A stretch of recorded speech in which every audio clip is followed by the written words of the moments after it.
Bangladesh champions ট্রফিতে ব্যর্থ হলেও ফিল সিমন্সের কর্মকৌশল নিয়ে সন্তুষ্ট বিসিবি। জাতীয় দলের কোচিং স্টাফের চুক্তির মেয়াদ বাড়ানোর ঘোষণাকালে 2027 বিশ্বকাপ পর্যন্ত দীর্ঘমেয়াদী পরিকল্পনা সাজানোর কথাও জানিয়েছেন ক্রিকেট পরিচালনা বিভাগের প্রধান নাজমুল আবেদিন ফাহিম। এছাড়াও মুশফিক ও মাহমুদুল্লাহর ভবিষ্যৎ পরিকল্পনা নিয়ে আলোচনা করতে আগ্রহী বিসিবি। নিলয় মজুমদারের রিপোর্ট। 18তম বোর্ড সভা শেষে বেশ কয়েকটি সিদ্ধান্তের কথা জানিয়েছে বিসিবি।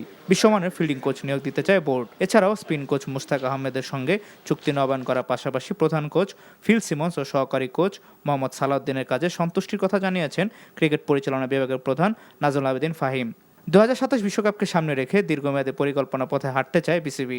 হেড কোচের কন্ট্রাক্ট কিংবা সিনিয়র অ্যাসিস্ট্যান্ট কোচের কন্ট্রাক্ট মার্চ মাঝামাঝি পর্যন্তই করা ছিল।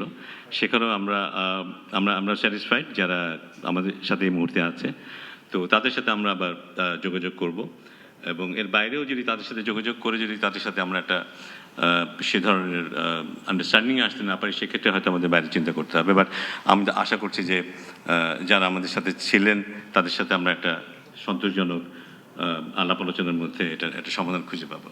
এবারে চ্যাম্পিয়ন্স ট্রফি হবে মুশফিকুর রহিম ও মাহমুদুল্লাহ রিয়াদের জন্য শেষ, এমন একটা গুঞ্জন থাকলেও অবসর নিয়ে নিজেদের কোনো ভাবনার কথা জানাননি সাবেক দুই অধিনায়ক। চ্যাম্পিয়ন্স ট্রফিতে দলীয় পারফরমেন্সের সঙ্গে তাল মিলিয়ে তাদের ব্যক্তিগত পারফরমেন্স ছিল বেশ খারাপ। বিসিবির ভবিষ্যৎ পরিকল্পনায় তারা থাকবেন কিনা তা নিয়েও ছিল প্রশ্ন। I think they have to prove, কারণ তাদের বয়সের দিক থেকে বলি, তাদের ফিটনেসের দিক থেকে বলি, তাদের পারফরমেন্সের দিক থেকে বলি, it's not my call actually, এটা তো সিলেক্টার্সদের কল। আমার মন্তব্য করাটা ঠিক না, but it's not going to be very easy, এটা বলতে পারি। ক্রিকেটারদের বেতন বৃদ্ধির পাশাপাশি রাজধানীর পূর্বাঞ্চলে অবস্থিত শেখ হাসিনা আন্তর্জাতিক ক্রিকেট স্টেডিয়ামের নাম পরিবর্তন করা হয়েছে। ভেন্যুটির নতুন নাম national cricket ground. Niloy Majumdar, NTV news, Dhaka.